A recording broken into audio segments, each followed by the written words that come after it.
முருகனை கூப்பிட்டு முறையிட்ட பேருக்கு முற்றிய வினை தீருமே. முருகனை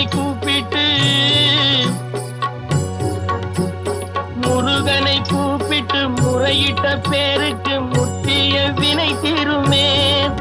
உடல் பற்றிய பிணியாருமே வாழ்க்கை முற்றிலுமே நலம் பெற்று இனி தூரமெத்த இன்பம் சேருமே.